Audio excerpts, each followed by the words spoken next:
Hi. Right, moving on. A little bit more work done to the dash shape.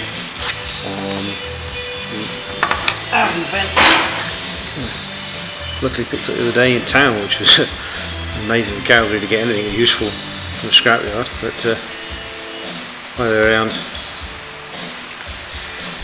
Another issue with these is the length of them physically that way.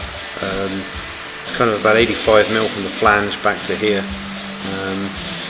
which in itself created a minor, not as much a problem, more of a it had to be a design emphasis. I had to lift or bring these further forward, so when these are placed, the back of this vent is still, it's still a distance away from the actual vent coming out of the evaporator, or the port coming out of the evaporator, sorry. So pretty much this had to come forward. So, turn it into a design cube, so I've pushed it further forward. The distance between the two ports on the unit over there has meant that these pretty much got to be turned in slightly.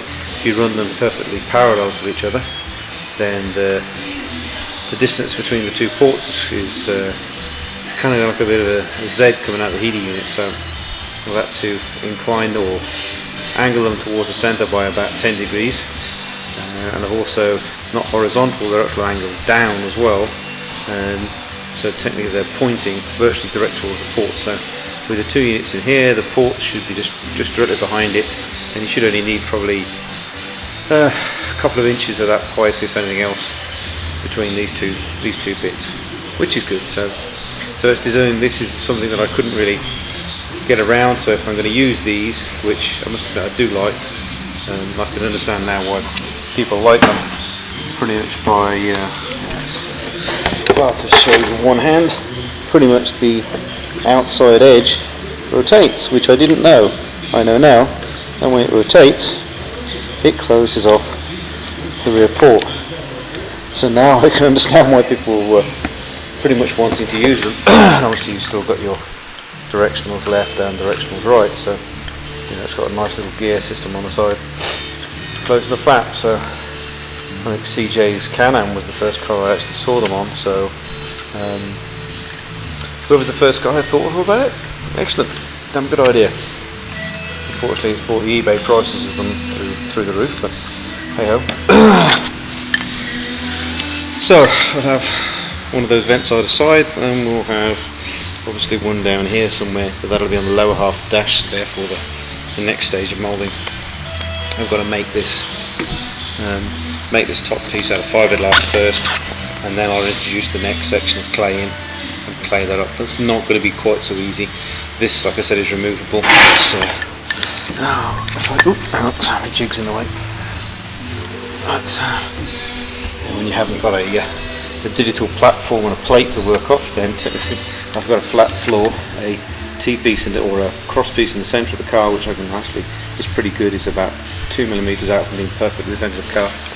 And I've used this, a marking point, so I can take my heights off, my centre backs, and that rail there is pretty good for marking out lines across that way. So I've managed to dice the centre and get some datum points to come off with. And these are pretty much smack on as close to the middle of the car as you can get. Right, I'm sitting down quite a bit.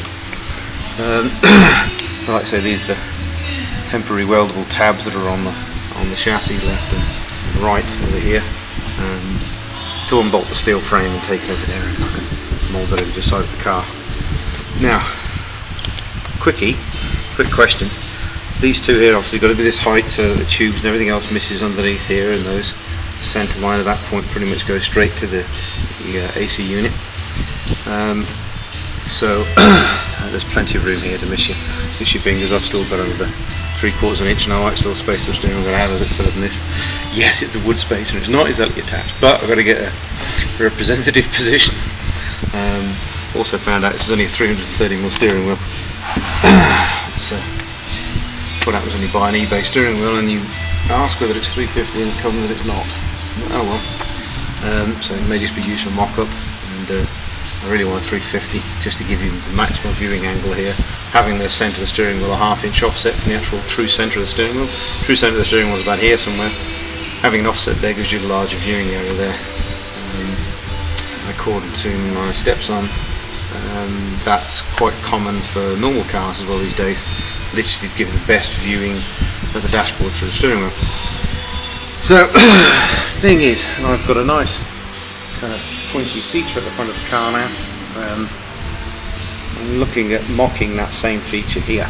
I was originally thinking about just having, you know, the 4-inch tube disappear into the dash, which I've seen a few people do and it looks really nice. But to get a theme going, to get something else that matches up, to, you know, try and continue through the car where I've got the nose section on the car now, I'm doing nose section kind of here. So at the moment I'm just taping up with to see what kind of lines look okay, and then I'll blend this out.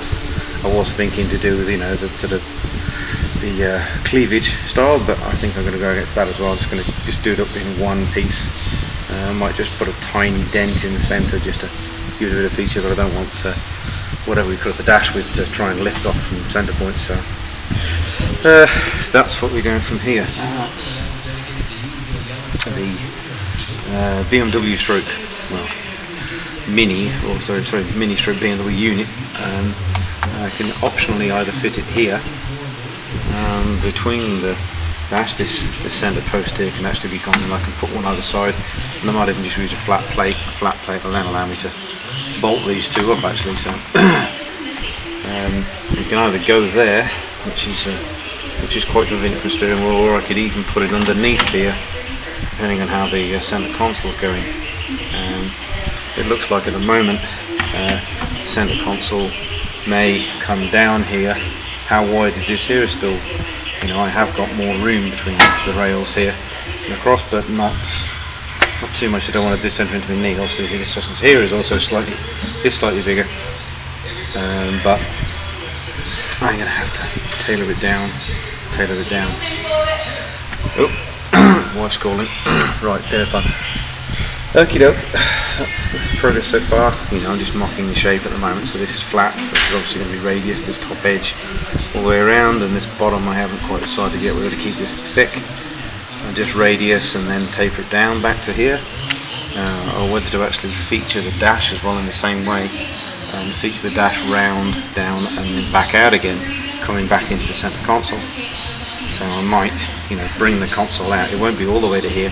The console will step back slightly. I want to leave them out and then come back, but it may then taper down and around. But I've got to mount the gear stick and everything else and play with that yet. So, but you know, more progress, just little bit each time. With clay, you have to be careful not to damage any surface you've previously done. So pretty much getting that nice, smooth,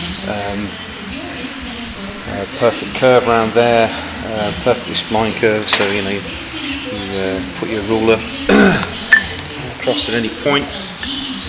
It's hard to show actually, if I forget that. No, but it shouldn't have any holes, or it shouldn't have any hollows in it.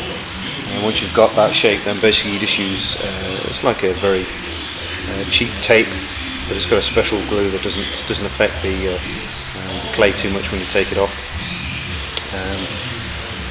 But the tape stops you holding the shape, so when you're using your slicks and you're dragging across and dragging the shape for whatever else, and I've obviously extended this out quite far, so I had to protect this and drag back from there. It's basic clay tooling use. So this is what all the tape's on here for, and this is now just, you know, just playing design at the moment, trying to copy the nose shape to the centre of the dash. But now you get the shape. That's pretty much what I intend to do. The console will step back, but the dash will still be slightly away from the chassis tubes there. But we still have plenty of room. Plenty of room here for knuckle distance clearance. This obviously hasn't got, at the moment, hasn't got the crush tube, but the crush tube may even bring it further back. But that's a personal thing. As long as I can get a minimum distance forward, then when I want to bring the steering wheel closer to them, that's not really an issue. Okay, that's a few hours today.